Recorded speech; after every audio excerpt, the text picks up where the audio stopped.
চলুন আসন্ন ত্রয়োদশ জাতীয় সংসদ নির্বাচনের পাশাপাশি একই দিনে অনুষ্ঠিত হতে যাচ্ছে গণভোট। তবে গণভোট সম্পর্কে বেশিরভাগ মানুষই অবগত নন। এজন্য সারা দেশ জুড়ে শহর থেকে গ্রাম পর্যন্ত গণভোটের সচেতনতা বাড়াতে 10টি ভোট গাড়ি কাজ করে যাচ্ছে, যেখানে বলা হচ্ছে দেশের চাবি এখন আপনারই হাতে। আপনার হ্যাঁ ভোট বা না ভোটই নির্ধারণ করবে আগামীর সরকার কিভাবে এই রাষ্ট্রকে পরিচালনা করবে। গণভোটে আপনাকে যেই প্রশ্ন করা হবে, আপনি কি চান তত্ত্বাবধায়ক সরকার, নির্বাচন কমিশন ও সরকারি কর্ম কমিশন পিএসসি গঠনে সরকারি দল ও বিরোধী দল একত্রে কাজ করবে। সরকারি দল ইচ্ছেমতো সংবিধান সংশোধন করতে পারবে না। সংবিধানের গুরুত্বপূর্ণ পরিবর্তনের ক্ষেত্রে গণভোটের বিধান চালু হবে।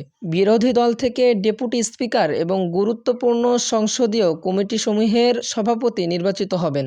যত মেয়াদই হোক, কেউ সর্বোচ্চ 10 বছরের বেশি প্রধানমন্ত্রী থাকতে পারবেন না। সংসদে নারীর প্রতিনিধিত্ব পর্যায়ক্রমে বাড়বে। ক্ষমতার ভারসাম্য প্রতিষ্ঠার জন্য পার্লামেন্টে একটি উচ্চকক্ষ গঠিত হবে।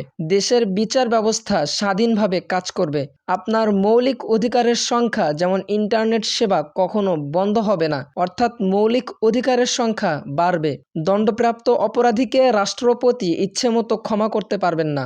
রাষ্ট্রপতি ও প্রধানমন্ত্রীর ক্ষমতার মধ্যে ভারসাম্য থাকবে।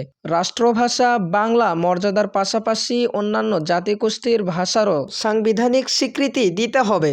প্রধান উপদেষ্টা তার অফিসিয়াল ফেসবুক পেজে বলেন, যদি হার পক্ষে ভোট দেন তাহলে উপরের সব কিছুই পাবেন, আর যদি নার পক্ষে ভোট দেন তাহলে কিছুই পাবেন না। সুতরাং আপনার একটি গণভোটেই নির্ধারণ করবে আগামীর সংসদ কিভাবে পরিচালনা হবে, আগামীর রাষ্ট্র কিভাবে পরিচালনা হবে, আগামী সরকারের কার্যক্রম কিভাবে পরিচালনা হবে। তাই অবশ্যই সচেতনতার সাথে ভোট দিবেন।